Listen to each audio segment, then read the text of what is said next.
Welcome to the most important conversation you will ever have with your own soul. You have arrived here because somewhere deep within you there is a knowing that life was not meant to be a battleground. For years, perhaps for your entire life, you have been sold a lie that has kept you small, tired, and waiting. The lie is subtle, and it is woven into the very fabric of society. It is the belief that your value is measured by your exhaustion. It is the belief that abundance is a prize reserved only for those who suffer the most, work the hardest, and sacrifice their peace on the altar of productivity. You have been taught that money is a difficult thing to master, a wild beast that must be tamed through sheer force of will and endless hours of labor. But I am here to tell you that there is no power in lack, and there is absolutely no wisdom in struggle. Look around at the world today. If hard physical labor and stress were the keys to wealth, then the exhausted laborers of the world would be the wealthiest among us. But they are not. If worry and anxiety were the keys to security, then the sleepless would be the most secure. But they are not. The truth you are about to step into is a truth that bypasses the logic of the world and speaks directly to the logic of the divine. The truth is that divine abundance is not something you earn like a salary. It is something you accept like a heritage. You are not a servant trying to earn a wage from a reluctant master. You are an heir who has forgotten how to unlock the treasury. The door to wealth is not locked by God or the universe. It is locked by your own belief in difficulty. Consider for a moment the operation of the natural world. Does the oak tree struggle to grow? Does the rose struggle to bloom? Does the ocean struggle to hold the tides? Nature operates under the law of perfect ease. It follows the path of least resistance. It does not strain. It simply allows the life force to flow through it. You are part of this nature. You are created by the same intelligence that spins the planets and paints the sky. Why, then, do you believe that you alone must fight for your existence? Why do you believe that for you to prosper, you must suffer? This belief in struggle is the only block between you and the infinite supply that is hovering right now around your aura, waiting for a crack in your armor of disbelief to pour through. We are here to dismantle the old belief system that says you must push against the world to make your way. Pushing creates resistance. When you push against a wall, the wall pushes back. When you fight poverty, you are engaging with the vibration of poverty, and by giving it your attention and your emotional energy, you are actually keeping it alive in your experience. The spiritual law of prosperity begins with a radical shift in identity. You must stop identifying as a struggler and start identifying as a receiver. This is difficult for the human ego because the ego loves credit. The ego wants to say, I built this with my bare hands. I suffered for this. I deserve this. But the spirit knows that all supply comes from the one source. When you surrender the need to struggle, you are not giving up. You are trading a lower power for a higher power. You are trading the limited energy of your muscles and your mortal mind for the unlimited energy of divine intelligence. Let us go deeper into this concept of acceptance versus earning. When you believe you must earn abundance, you are operating under the law of cause and effect, or karma. In this realm, you only get what you think you deserve, and because most people carry deep-seated feelings of guilt or unworthiness, they never feel they have done enough to deserve wealth. Therefore, they keep wealth at arm's length. They self-sabotage. They panic when money comes, or they lose it as quickly as they make it. This is because their internal thermostat is set to struggle. Today, we are moving you from the law of karma to the law of grace. Under grace, you do not receive because you are good. You receive because God is good.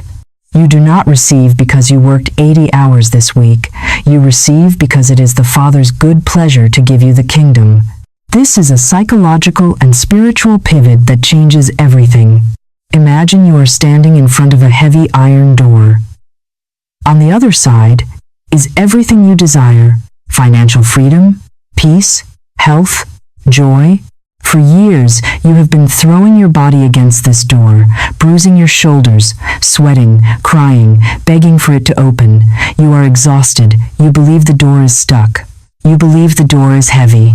But what if I told you that the door opens inward? All your pushing, all your struggle, all your effort has actually been holding the door shut. The moment you stop pushing, the moment you step back, take a breath, and relax, the door swings open effortlessly. This is the difference between the way of the world and the way of the spirit. The world tells you to push. The spirit tells you to yield. To yield does not mean to give up. It means to align. It means to stop acting as if you are alone in the universe and to start acting as a partner with the divine. Right now, in this very moment, you are aligning with the stream of divine supply. You are releasing the toxic belief that money must come hard. You are embracing a higher truth that says success is your natural state. When you are healthy, your body is in its natural state. When you are wealthy, your affairs are in their natural state. Poverty is a disease of the mind. It is a form of spiritual amnesia where you have forgotten your connection to the source. We are here to cure that amnesia. We are here to remind you that the gold in the earth, the cattle on 1,000 hills, and the infinite ideas in the mind of man all belong to the Creator, and as an expression of that Creator, they belong to you by divine right. You must understand that money is merely a symbol of energy. It is a symbol of freedom and expansion. When you criticize money, or when you feel anxiety about it, you are rejecting that energy. You are telling the universe that you are not a safe place for wealth to dwell. But when you relax, when you trust, when you know that your needs are met before you even ask, you become a magnet. The struggle stops not when the money comes.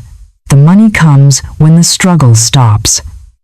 This is the paradox that baffles the intellect but is understood by the soul. You must feel rich to become rich. You must feel secure to attract security. You cannot wait for the physical evidence to change your mind. You must change your mind to produce the physical evidence. So as we embark on this journey through this video, I ask you to lay down your weapons. Lay down the weapon of worry. Lay down the weapon of figuring it out. Lay down the weapon of doubt. You do not need them where we are going. We are entering a space of calm confidence. We are entering the secret door to success. This door is not hidden because it is secret. It is hidden because it is so simple that the complex human mind overlooks it.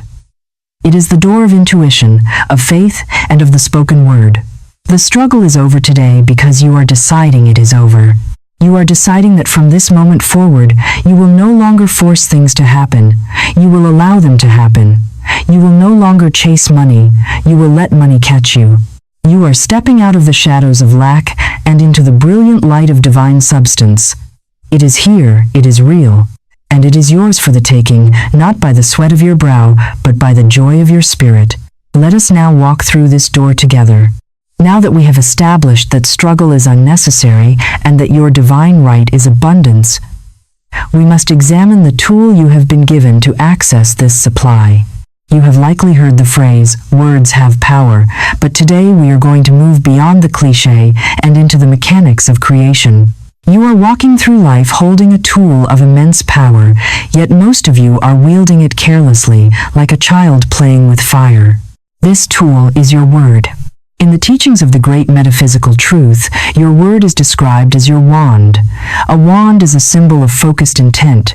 It directs energy from the invisible realm into the visible realm. Every time you speak, you are not just making sound. You are waving this wand.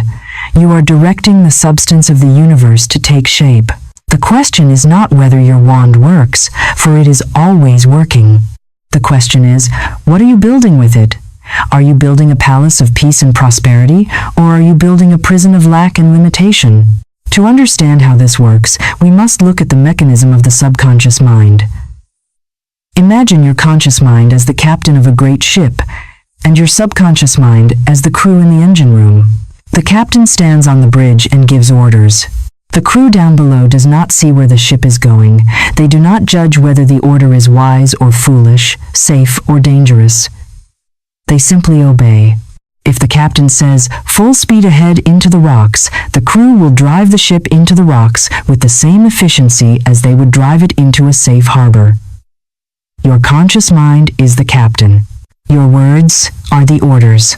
When you wake up in the morning and say, "I am so tired, I will never get ahead, money is so hard to find," you have just issued a command to the engine room of your potential.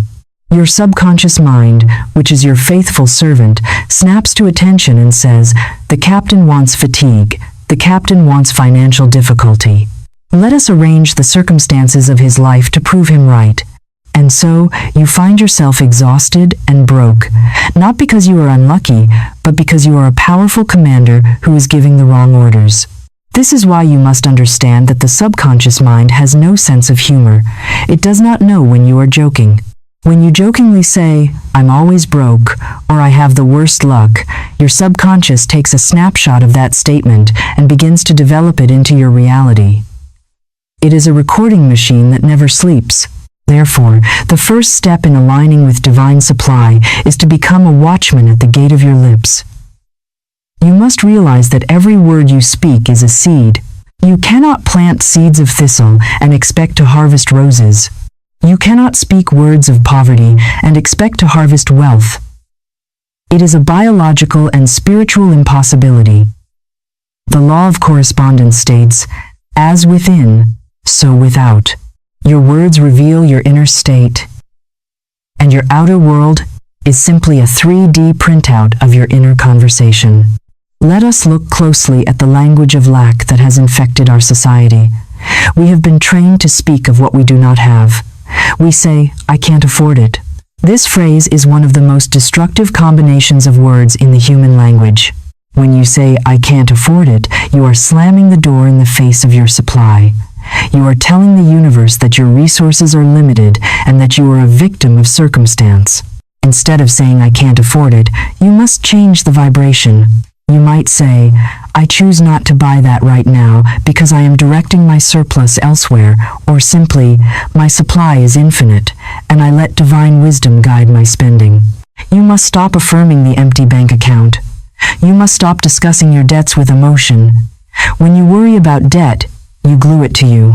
When you talk about high prices, you are worshiping inflation instead of worshiping your source. You must begin to speak the language of the solution, not the language of the problem. This shift requires discipline. It requires you to be awake. At first, it will feel artificial. You will feel like an actor reading a script. You might be standing in the middle of a messy financial situation, and I am telling you to declare, "I experience financial abundance easily." Your logical mind will scream, "That is a lie. Look at these bills." But you must answer your logical mind with spiritual truth. The spiritual truth is that the visible world is temporary and changeable, but the invisible laws are eternal. When you speak abundance in the face of lack, you are not lying, you are prophesying. You are calling those things which be not as though they were. You are overriding the old program. You are telling the engine room to reverse the engines and head toward the open sea of prosperity. You are engaging the law of substitution. You cannot simply stop thinking about poverty. You must replace the thought of poverty with the thought of plenty. You cannot create a vacuum. You must fill the space with the new word. Consider the power of the phrase, "I am." These two words are the name of the creative power in the universe. Whatever you attach to "I am" becomes your destiny. When you say, "I am sick, I am poor, I am lonely," you are inviting those conditions to dwell with you. You are signing a contract with them. You must tear up those contracts today. Start your day by defining yourself not by your history, but by your divine possibility. I am the daughter of the King. I am the son of the infinite. I am a magnet for divine ideas. I am historically wealthy. When you speak these words with feeling and conviction, you send a vibration out into the ether. This vibration travels faster than light. It searches the universe for people, opportunities, and circumstances that match that vibration. This is why you don't need to know how the money will come. The how is the business of the universe. Your business is the what and the who. Who are you? You are the one who speaks, and the universe is the one that listens. Many people treat their words like throwaway items, cheap and meaningless. But a master of life treats every word like a gold coin. You wouldn't throw gold coins into the mud, So why throw your words into the mud of complaint and gossip? Complaining is the absolute enemy of abundance. When you complain, you are affirming that you are a victim. You are anchoring yourself to the very situation you hate. If you want to see a miracle in your finances, I challenge you to go 24 hours without speaking a single word of lack, a single word of complaint, or a single word of judgment. If you catch yourself, stop immediately. Say, cancel, cancel, and rephrase the statement. If you say, this is going to be a hard month, catch it, stop it. Replace it with, this is going to be a month of unexpected supply. You must become the guardian of your own atmosphere. The beauty of this law is that it works for anyone. It is not a respecter of persons, it is a respecter of principles. It does not matter if you are 18 or 70. It does not matter if you have a PhD or if you never finish school. The law of the spoken word is as impartial as electricity. Electricity will light up a mansion or a shack. It simply flows where the wiring is connected. Your words are the wiring. If your wiring is faulty, if your language is full of short circuits and negativity, the power cannot flow. But the moment you repair the wiring, the moment you align your speech with the truth of abundance, the light comes on. It has to. It is law. So, your assignment is clear. You are to take this magic wand, your tongue, your voice, and you are to begin weaving a new reality. You are to speak to your bills with confidence, knowing they are paid in the mind of God. You are to speak to your bank account with gratitude, blessing every dollar that comes in and every dollar that goes out. You are to bless the money you spend, knowing that it goes out to bless the world and returns to you multiplied. You are to walk through your day carrying the secret knowledge that you have the power to change your situation simply by changing what you say about it. The world may look at the facts, but you look at the truth.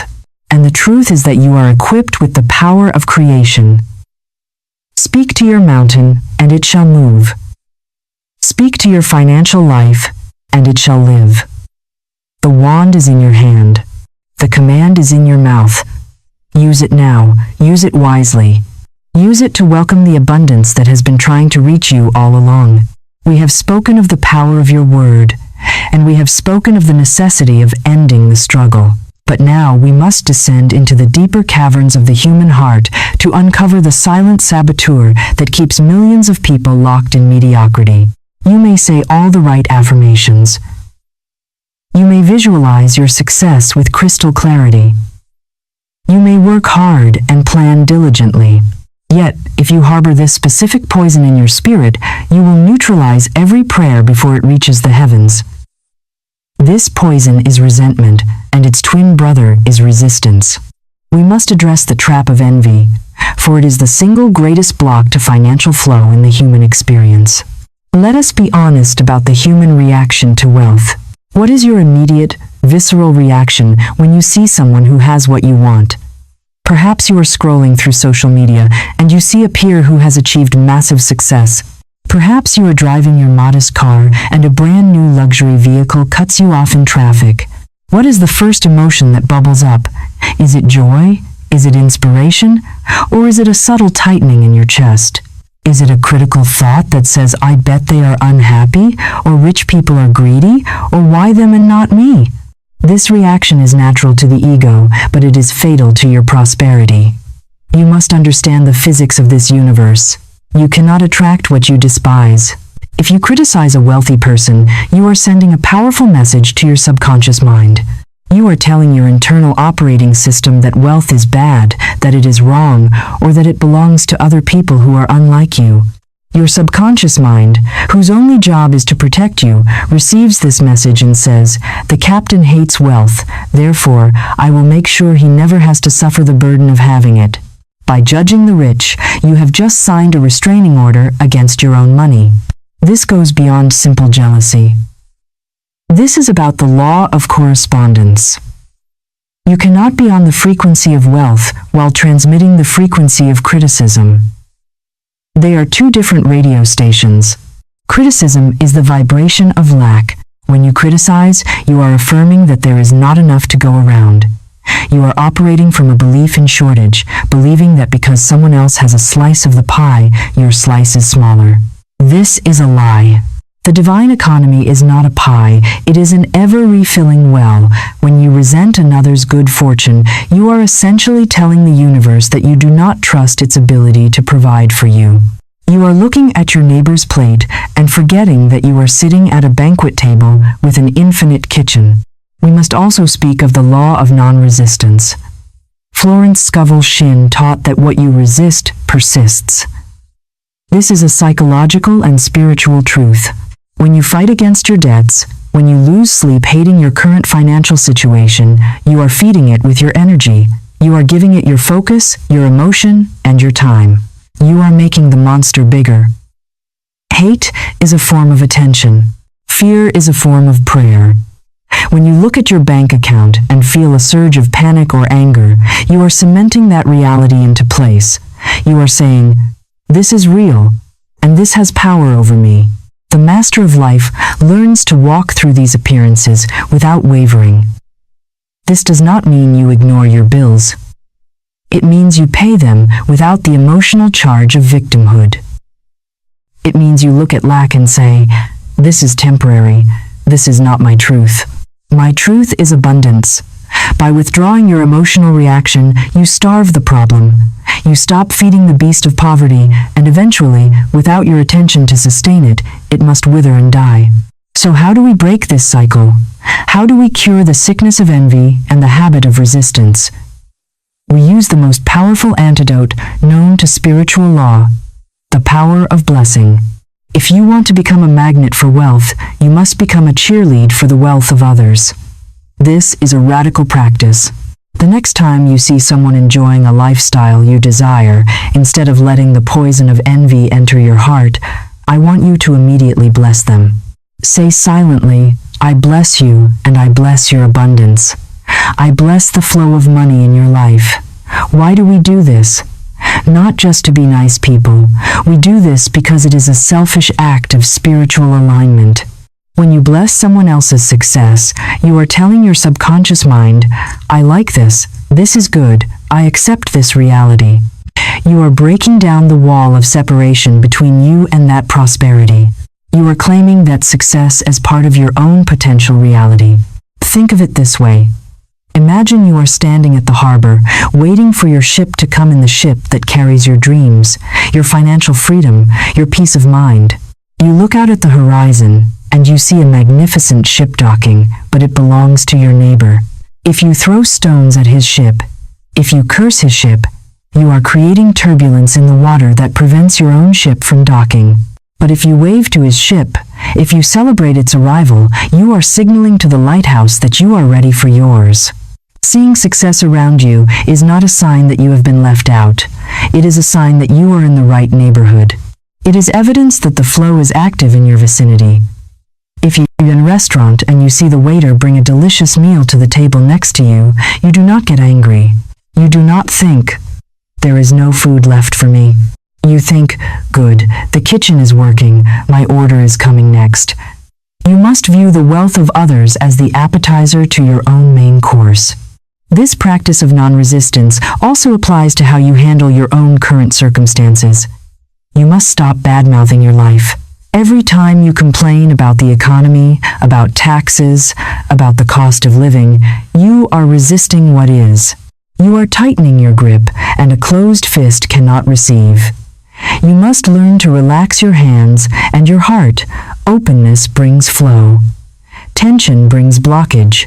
There is a great spiritual paradox that says you must make peace with where you are before you can move to where you want to be.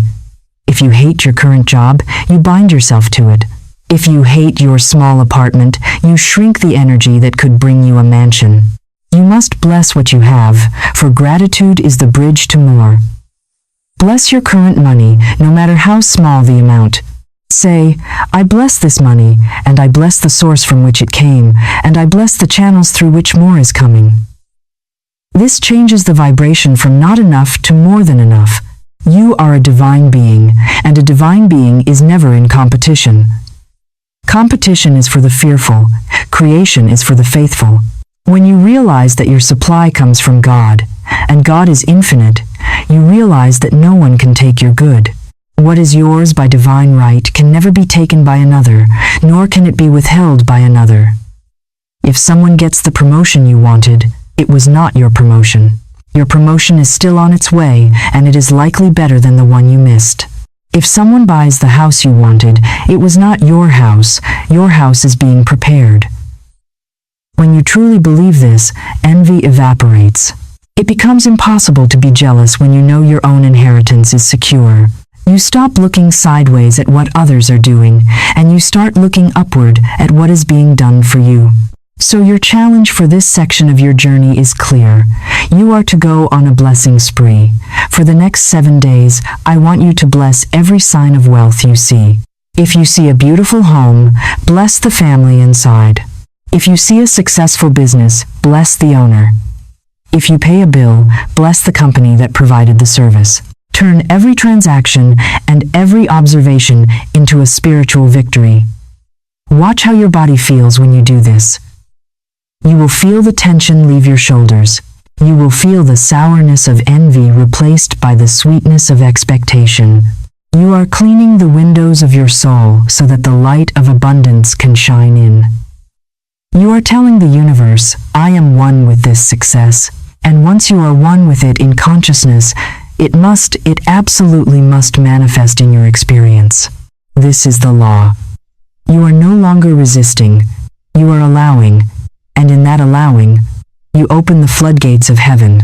Before we move to the profound teachings of karma and grace, I want to invite you to take a small but powerful action right now. If these words are unlocking something within your spirit, if you feel a shift happening, do not let this moment pass. Join our community of believers who are actively rewriting their destiny. By clicking the subscribe button, you are not just following a channel, you are making a commitment to your own growth and signaling to the universe that you are ready for more wisdom. We are building a sanctuary here, and I want you to be a part of it. Subscribe now, and let us continue to the next level of freedom. We now arrive at the sanctuary of our study, the holiest ground in the philosophy of abundance. We have spoken of the mind and the tongue, which are your tools, but now we must speak of your standing in the universe. Most of the world, and perhaps you for most of your life, have been living under the iron grip of the law of karma. Karma is the law of cause and effect. It is the law that says, an eye for an eye, a tooth for a tooth. In the financial realm, karma says if you do not work, you do not eat. It says that every mistake you have made in the past must be paid for with suffering in the present. It creates a ledger of debts, not just financial debts, but spiritual debts, emotional debts, and regrets. Under the law of karma, you are constantly trying to balance the books. You are constantly trying to be good enough to deserve a reward. It is a slow, painful, and exhausting climb up a mountain that has no summit. If you stay under this law, your prosperity will always be limited by your human effort and your human history. But I am here to tell you that there is a higher law, a law that transcends karma just as the laws of aerodynamics transcend the law of gravity. This is the law of grace. Grace is not a religious cliché, it is a spiritual force of unearned favor. It is the gift of God that defies logic. While karma says earn it, grace says accept it. While karma says pay for your mistakes, grace says your mistakes are forgiven and wiped from the record. This is the most difficult concept for the human ego to grasp because the ego loves to keep score. The ego believes that if you made bad financial decisions 10 years ago, you should still be punished for them today. But the Spirit says, behold, I make all things new. When you align with the law of grace, you are stepping out of the game of cause and effect and into the game of miracles. You are declaring that you are no longer bound by the chains of your past. You are stating that your supply does not come from your labor alone, but from the infinite reservoir of the divine. Imagine for a moment that you are carrying a heavy backpack filled with rocks. These rocks represent your fears, your past failures, your debts, and your belief in lack. Under karma, you must carry this backpack until you reach the finish line. You must trudge forward, sweating and straining, hoping that one day you will be strong enough to set it down. But under grace, the invisible hand of the divine lifts the backpack off your shoulders right now, in the middle of the journey, and dissolves it into dust. You are free not because you finished the race, but because you accepted the lift. This is what it means to cast the burden. Many of you are trying to solve your financial problems with your mortal mind. You are analyzing, worrying, and scheming. You are holding the burden tight, afraid that if you let go, everything will fall apart. But the truth is, you cannot fix a spiritual problem with a material mindset. You must cast the burden of your debt, the burden of your lack, onto the Christ within the superconscious mind and go free. To operate under grace means you must give up the victim story. You cannot claim grace and hold on to blame at the same time. You cannot say, I am a child of God, inheriting the kingdom, and in the next breath say, I am a victim of the economy, or I am a victim of my upbringing. Grace requires a total surrender of the past. It means looking at your current financial mess and saying, none of these things move me. Why? Because under grace, restoration can happen in the twinkling of an eye. The years that the locusts have eaten can be restored. This is the promise. The money you lost in a bad investment can return to you from a completely unexpected source. The time you wasted in a dead-end job can be redeemed by a sudden promotion or a divine idea that accelerates your career by decades. Karma takes the stairs, grace takes the elevator. Let us look at the mathematics of grace. In the world of karma, 1 + 1 = 2. It is linear. In the world of grace, 1 + God = infinity. It is exponential. When you are under grace, you are not limited by your salary, your education, or your connections. You are plugged into the universal mainframe. You might ask, how do I switch from karma to grace? You switch by an act of faith and a declaration of your word. You must formally resign from the law of karma. You must say, I am no longer under the law of hard labor and struggle. I am under grace and the decree of unexpected good. When you say this, you are shifting your vibration. You are telling the universe that you are ready to receive blessings you did not earn in the traditional sense. You are ready to receive because you are an heir to the kingdom, and an heir does not buy their inheritance. They simply claim it. There is a profound humility required here. To receive grace, you must admit that your human way hasn't worked. You must admit that your anxiety hasn't produced a single dollar. You must stop trying to play God and let God be God. The struggle you feel is actually your ego trying to control the outcome. But grace operates in the flow of non-resistance. It is like floating in a river. As long as you flail and fight the current, you sink. When you relax and lean back, the water carries you. The divine supply is that river. It has been trying to carry you to the ocean of abundance your whole life, but you have been standing on the riverbank, fighting with the bushes, thinking that struggle is a virtue. It is time to let go. It is time to trust that the universe knows how to deliver your good better than you do. We must also address the concept of forgiveness as a gateway to grace. You cannot have a grace-filled bank account with a resentment-filled heart. If you are holding a grudge against a former boss, a family member, or even yourself for past financial mistakes, you are tethering yourself to karma. You are keeping the old books open. You must close the books. You must forgive yourself for the money you wasted. You must forgive yourself for the opportunities you missed. Guilt is a wall. Grace is a gate. You cannot walk through the gate while staring at the wall. Declare today, I forgive everyone and everyone forgives me. The gates swing open for my good. When you do this, you cut the cords that bind you to the vibration of loss. You become light, and light attracts light. Money is essentially light. It is energy. It is potential. It is drawn to those who are light-hearted and free from the heaviness of the past.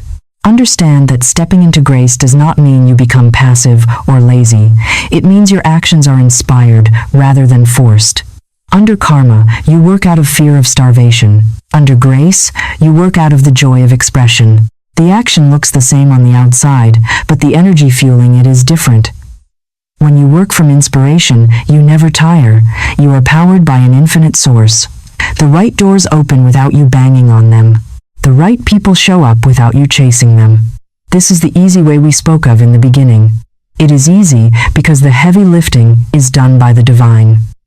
Your job is to hold the vision and keep the channel clear. So, look at your financial situation today, the bills, the needs, the desires. Do not despair. Do not calculate how many years it will take to fix it based on your current income. That is karma thinking. That is limited thinking.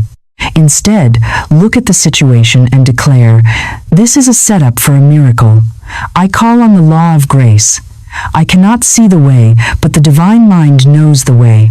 I step back and I let the divine design unfold." Watch what happens to your anxiety when you do this. It vanishes. And in that space of peace, the solution will appear. It may come as a check in the mail, a phone call, a new idea, or a sudden shift in circumstances. Do not limit the avenues of spirit. Grace has a million ways to reach you, and it is searching for you right now. You are not a debtor trying to pay off a loan to the universe. You are a prince, you are a princess, who has temporarily forgotten your royal status. Put on your crown. Accept your grace, and let the abundance flow, not as a reward for your struggle, but as a testament to your birthright. We have traveled a great distance in our understanding today. We have silenced the negative words of the past, we have dissolved the blocks of resentment, and we have stepped out of the heavy chains of karma into the lightness of grace. But now, a practical question arises in your mind. You ask, if I am under grace, and if my supply is ready, how do I physically get it? Do I just sit on the couch and wait for a bag of gold to drop through the ceiling? The answer is no. While the supply is spiritual, the mechanism of delivery often requires your participation. This brings us to the most magical and misunderstood faculty you possess, the art of intuition. If prayer is you speaking to God, then intuition is God speaking to you. It is the divine telephone ringing in your soul. The problem is not that the telephone isn't ringing. The problem is that most of you are too busy listening to the noise of your own worry to pick it up. You must understand that the infinite intelligence of the universe does not shout. It does not argue. It does not write its instructions in the sky with clouds. It speaks in whispers. It speaks in hunches. It speaks in sudden, unexplained impulses to go somewhere, do something, or call someone. This is the secret door we are talking about. The door to wealth often looks like a random thought. You might be driving to work and suddenly have a thought to take a different route. Your logical mind says, "That is silly. This is the fastest way," but your intuition is trying to guide you to an encounter, a sign, or an opportunity that lies on the other path. Or perhaps you have a sudden urge to buy a specific book, or to reach out to an old friend you haven't spoken to in years. Logic asks, why? Intuition says, trust. The person who creates wealth is the person who has learned to trust these hunches more than they trust a spreadsheet. The challenge you face is that intuition is often illogical to the human mind. The human mind loves linear plans. It loves steps 1 through 10, but the divine mind operates in the 4th dimension, which is the realm of the miraculous. It sees the end from the beginning. It knows the shortcut. Therefore, its instructions often make no sense to your current reasoning. You might be struggling with a massive financial debt, and your intuition tells you to go take a walk by the ocean. Logic screams, "You should be working, you should be worrying." But the intuition knows that by the ocean, your mind will clear, your vibration will rise, and in that space of peace, the $1 million idea will land in your consciousness. You cannot hear the answer while you are screaming at the problem. You must follow the lead of peace. Let us look at a specific, practical application of this that often baffles the intellect, the act of preparation, or what we often call cleaning up. There is a spiritual law that says, order is heaven's first law. You cannot invite a vibration of wealth into a life of chaos. Sometimes, the most powerful thing you can do to attract money is to clean your house. This sounds too simple to be true. but it is profound. When your physical space is cluttered, your mind is cluttered. When you have piles of unpaid bills, broken furniture, or clothes you don't wear, you are signaling to the universe that you are overwhelmed and stuck in the past. You are signaling that there is no room for anything new. A hunch might come to you saying, "Clean out your closet. Do not ignore this. It is not just about hygiene. It is a ritual of release." As you throw out the old, you are physically acting out a spiritual truth. You are saying, "I am clearing the decks for my divine ship to come in." I have seen countless miracles happen simply because someone decided to straighten their desk or organize their wallet. By creating order, you create a vacuum, and the universe rushes to fill a vacuum with new good. Another illogical instruction from intuition often involves the law of circulation, or giving. This is the ultimate test of your faith. There are times when you feel you have barely enough money to survive, and suddenly you feel a hunch to give a small amount to a person in need or to a cause that inspires you. Terror will grip your throat. Your logic will shout, "You can't afford to give. You need every penny." But this is the trap. Fear is the cement that holds the wall of poverty in place. When you obey the hunch to give, even a single dollar, you are shattering that wall. You are performing a radical act of defiance against the fear of lack. You are demonstrating to your subconscious mind that you believe in the invisible supply more than the visible limitation. You are priming the pump. Water cannot flow from a pump unless you pour a little water in first. Money cannot flow into your life unless you keep the energy moving. Hoarding stops the flow. Circulation guarantees the return. However, there is a crucial element to this art: speed. Intuition has an expiration date. When you get a hunch, you must act on it. What you do, do quickly. Why? Because if you wait, your logical mind, the carnal mind, will wake up and talk you out of it. It will give you 1,000 reasons why it is a bad idea, why it is risky, why you should wait for a better time. Delay is the assassin of opportunity. When you feel the pull to make that call, pick up the phone. When you feel the pull to start that project, take the first step today. Do not ask for permission from your neighbors. Do not ask for approval from your family. They are not hearing your call. The guidance is for you and you alone. You are the captain of your soul, and your orders are coming from the Admiral of the universe. You must also learn to distinguish between a true intuitive hunch and a fear-based impulse. This is a subtle art. A fear-based impulse feels frantic, heavy, and panicked. It screams, "You must do this or you will be ruined." That is not God. That is your anxiety. A divine hunch, on the other hand, feels calm. It feels light. It feels like a quiet knowing. It may be persistent, but it is never aggressive. It feels like a gentle hand on your back, pushing you in a direction. Even if the direction seems scary to your logic, the feeling underneath it is one of rightness. It is the peace that passes understanding.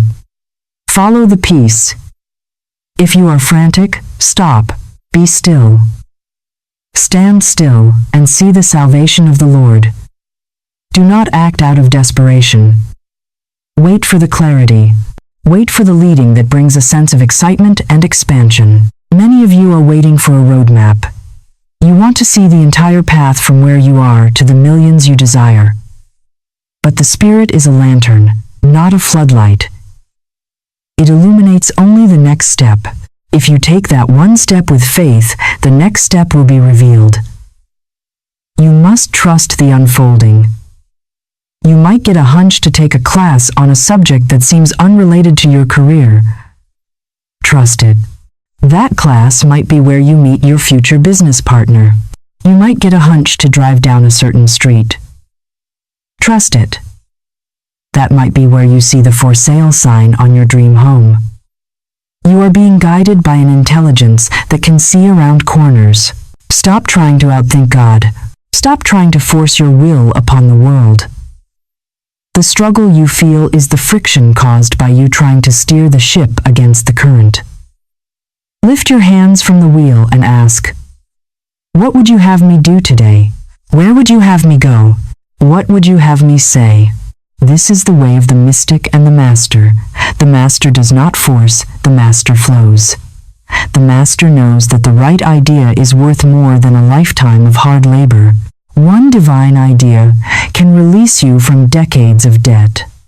One divine connection can catapult you into a new tax bracket.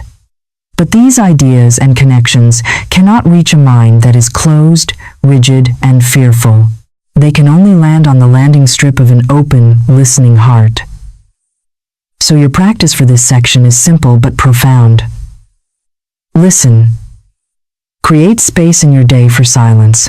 Ask for guidance, and then act on the very first impression that comes to you, no matter how small. Buy the flowers. Write the letter, clean the drawer, take the walk. These are not trivial actions, they are the physical keys turning in the spiritual lock. You are proving your faith by your works. You are showing the universe that you are a ready receiver. And as you begin to trust these small hunches, you will be given bigger ones. The whispers will become clearer, the path will become straighter, and you will realize that you are not walking alone toward wealth, you are being led to it by the hand of love itself. We have arrived at the threshold of your new life, but before you can cross over, we must address the single greatest reason why seekers of truth fail to demonstrate their supply. We have given you the tools of the Word, the philosophy of grace, and the compass of intuition, but these tools are useless in the hands of a person who is divided against themselves. We are now talking about the final alignment. This is where we eliminate the spiritual schizophrenia that plagues the majority of the human race. This is the state of the double-minded man who is unstable in all his ways. You cannot expect the universe to deliver a consistent flow of wealth if you are sending out a chaotic signal of contradiction. You cannot build a skyscraper on a foundation that shifts with the wind. The final step in opening the secret door to wealth is not a technique, it is a decision. It is the decision to be one person with one mind and one vibration 24 hours a day. Consider the tragedy of the average person's spiritual practice. They wake up in the morning, read a book on prosperity, meditate for 15 minutes, and declare, "I am wealthy, I am abundant, God is my supply." For those 15 minutes, they are building a palace. They are setting the energy in motion, but then they walk out the door and the real world hits them. They get a bill in the mail and they gasp in fear. They go to the grocery store and complain about the price of eggs. They talk to a friend and gossip about how hard the economy is. By noon, they have completely torn down the palace they built at 8 a.m. They are neutralizers. They take one step forward with their affirmations and 2 steps back with their reactions. You must understand that your faith is not measured by what you say when you are sitting safely in your meditation chair. Your faith is measured by how you react when the problem is staring you in the face. You cannot be a part-time believer. You cannot be a fair-weather master. The universe does not respond to your occasional wishes. It responds to your dominant vibration. If your dominant vibration is worry, punctuated by brief moments of hope, you will receive worry. This brings us to the radical shift in identity that is required of you. You must stop acting like a beggar and start acting like a master. A beggar asks. A beggar hopes. A beggar looks at the outside world to see if it is safe to be happy. A master commands. A master knows. A master determines the temperature of the room rather than adapting to it. When you beg the universe for money, you are affirming that you do not have it. You are affirming separation. You are saying, "I am here, and the money is way over there, please bring it to me." This reinforces the gap, but when you align with the truth, you realize that there is no gap. You and the supply are one. You are the vessel and the water. You must stand in the position of possession. You must move through your day with the quiet confidence of someone who has millions in the bank, even if your pocket is currently empty. This is not delusion. This is the mechanics of creation. You are molding the invisible substance into visible form by the sheer weight of your conviction. Let us discuss the specific discipline of eliminating double-mindedness. This requires you to become a vigilant guardian of your mental state. You must catch yourself the moment you slip into the old identity. When the fear rises, and it will rise, for it is an old habit, you must not fight it, but you must not agree with it. You must look at the fear and say, I see you, but I do not believe you. When a financial challenge arises, do not react as a victim. A victim asks, why is this happening to me? A master asks, what is the solution that is already here? You must resign from the position of general manager of the universe. You have been trying to figure out how the money will come, and when it will come, and who will bring it. That is not your job. That is the job of the creative energy omnipotent. Your job is to hold the vision of the end result and to maintain a state of unwavering gratitude. When you try to micromanage the divine, you strangle the flow. You must let go of the steering wheel and trust the driver. This alignment also changes how you handle the money you currently have. A person who feels poor holds on to money with a tight, fearful grip. They are afraid to spend because they believe the supply is limited. They believe that once this dollar is gone, it is gone forever. This is the poverty mindset. A master handles money with a loose, gracious hand. They spend with confidence, knowing that money is a circulating energy. When you pay a bill, do not pay it with resentment. Do not look at the electricity bill and hate the electric company. Pay it with a blessing. Say, thank you for the light, thank you for the heat. I pay this with joy, and I know that under the law of circulation, this money returns to me multiplied. When you spend with joy, you are proving to your subconscious mind that you are safe. You are proving that you believe in the ocean, so you are not afraid to empty your cup. You cannot fool the universe. It reads your energy, not just your actions. If you give to charity but you do it with a heavy heart, it profits you nothing. It is the vibration of freedom that attracts wealth. You must also stand firm against the evidence of the senses. This is the hardest test. Your eyes will tell you the bank account is low, your ears will hear the news of recession, your family will tell you to be realistic. But you are a spiritual being living in a spiritual universe governed by spiritual laws. You must look through the appearance of lack to the reality of abundance. It is like a foggy day. The mountains are still there, even though you cannot see them. You do not panic and say the mountains have disappeared. You know they are there, veiled by the mist. Lack is just a mist.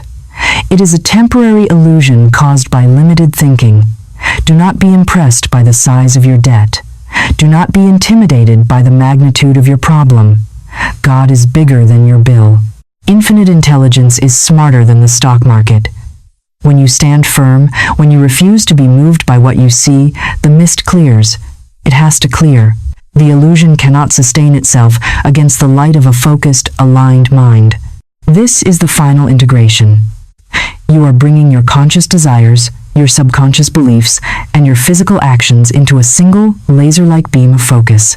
You are no longer saying one thing and feeling another. You are a unified force. You wake up in the morning and you put on your identity as a wealthy person just as you put on your clothes. You wear it all day. You speak from it. You walk from it. You make decisions from it. You do not wait for the money to come to feel good. You feel good so the money can come. You are reversing the cause and effect. You are the cause. The world is the effect. The moment you truly get this, the moment you truly feel the relief of knowing it is done, the struggle ends. The war is over. You are not fighting to get something. You are making room to receive something that has been yours since the foundation of the world. So, as we prepare to close this journey, I ask you to make a solemn vow to yourself. Vow that from this moment on, you will not indulge in the luxury of a negative thought. You will not indulge in the habit of complaint. You will not identify as a struggler. You are royalty. You are a child of the King. The treasury is open. The keys are in your hand. The only thing that has ever stopped you is your own doubt. And today, doubt is dead. You are alive to the truth. You are aligned with the power. You are ready to rule.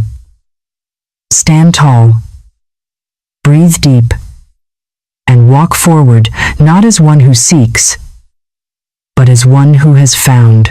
We have traveled a great distance together in this session, journeying from the illusion of struggle into the high altitude of spiritual truth. You have heard the laws, you have understood the mechanics of the mind, and you have been given the keys to the kingdom. But knowledge alone is not power. Knowledge is only potential power. It becomes power only when it is organized into a definite plan of action and directed toward a definite end.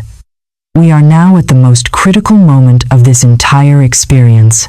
This is the moment where you must decide whether this video was just another piece of entertainment you consumed to pass the time, or if it is the demarcation line between who you were and who you are becoming. The secret door to wealth is standing open before you, but you must understand that no one, not even the divine, can push you through it. You must walk through it yourself. You walk through it by making a conscious, irrevocable decision that the old version of you, the struggler, the warrior, the victim, is dead. That version of you has no place in the future you are building. You are leaving the land of Egypt, the land of bondage and lack, and you are stepping into the promised land, the land that flows with milk and honey. This is not a physical relocation, it is a vibrational relocation. You are moving your residence from the basement of fear to the penthouse of faith. As we prepare to seal this truth into your subconscious mind, let us review the ground we have conquered. You now know that your word is a wand, and you will never again speak poverty into existence. You now know that you are not under the heavy law of karma, but under the lifting power of grace, where mistakes are forgiven and time is restored. You now know that your supply is not limited to your job or the economy, but flows from an infinite source that often delivers through the subtle voice of intuition. And you now know that you must be single-minded, aligning your inner feeling with your outer desire. These are not just nice ideas, they are the laws of the universe, as real and as dependable as gravity. If you align with gravity, you stay grounded. If you align with these spiritual laws, you prosper. It is that impersonal. It is that certain. You are no longer hoping for a lucky break. You are operating the machine of your life with the manual in your hand. You have moved from chance to law. The prayer and affirmation we are about to do is not a beg. We do not beg God, for God has already given. A beggar assumes the answer is no until persuaded otherwise. A master assumes the answer is yes because the promise has already been made. This final activation is a treatment. In metaphysics, a treatment is a spiritual realization that dissolves the lie of lack and reveals the truth of abundance. We are going to speak to your subconscious mind, to your nervous system, and to the very cells of your body. We are going to wash away the debris of the past decades. We are going to command the subconscious to accept a new blueprint. This blueprint says that you are wealthy, healthy, and protected. As I speak these words, I want you to claim them as your own. Do not just listen to my voice, let my voice become the voice of your own higher self. Let these words sink deep, past the barrier of your logic, past the doubts of your intellect, and into the fertile soil of your soul where creation happens. Close your eyes if you can. Sit upright with the dignity of a monarch. Take a deep breath, and as you exhale, physically release the tension in your shoulders, your jaw, and your hands. Let go of the how, let go of the when, let go of the who. Step into the now. In this eternal moment, there is no lack. There is only the fullness of the divine presence. Visualize a golden light surrounding you, a light that is intelligent, loving, and filled with infinite substance. This light is the raw material of the universe, waiting for your command to take form. You are safe, you are supported, you are loved.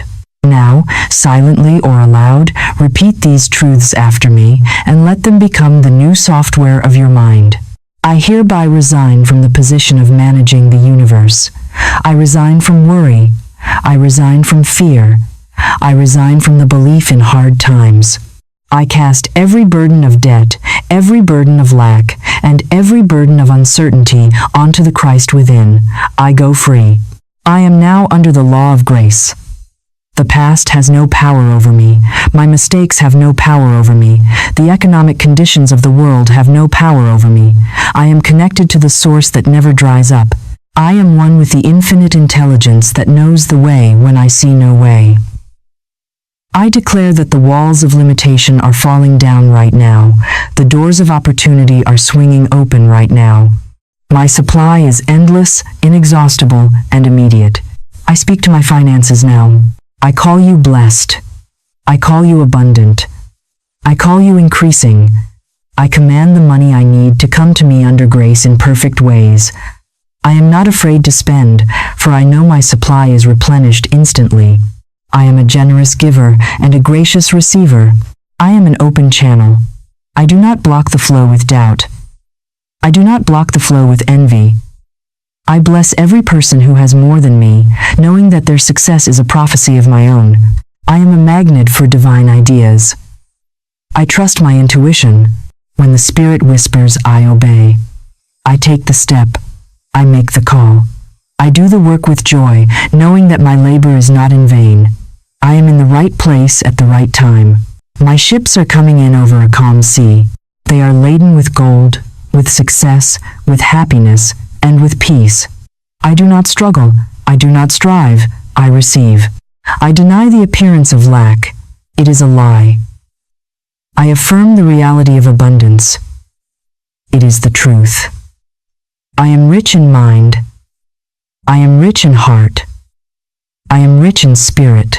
And because I am rich within, I must be rich without. It is the law. The universe is rearranging itself this very second to match my new vibration. Unexpected checks are in the mail. Unexpected opportunities are lining up. Unexpected favor is surrounding me like a shield. I am surrounded by the divine substance. It flows through me, to me, and from me. I am a beneficial presence on this planet. My wealth is used to bless, to heal, to comfort, and to inspire. I am worthy of this abundance. I do not have to earn it. I accept it as my divine heritage. I am the daughter of the King. I am the son of the King. All that the Father has is mine. I claim it now. I seize it now. I hold it now. It is done. It is finished. It is so. Stay in this feeling. Do not rush back to the noise of the world. You have just planted a seed of massive power. Do not dig it up 10 minutes from now by worrying about a bill. Protect this seed. Water it with gratitude. When you open your eyes, you are looking at a different world because you are looking through different eyes. You are looking through the eyes of faith. Walk through the rest of your day with a secret smile. The smile of someone who knows they have just inherited a fortune. Because you have. You have inherited the kingdom. If this message has unlocked something in your spirit today, if you felt that shift from heavy to light, from fear to faith, then I invite you to seal this pact.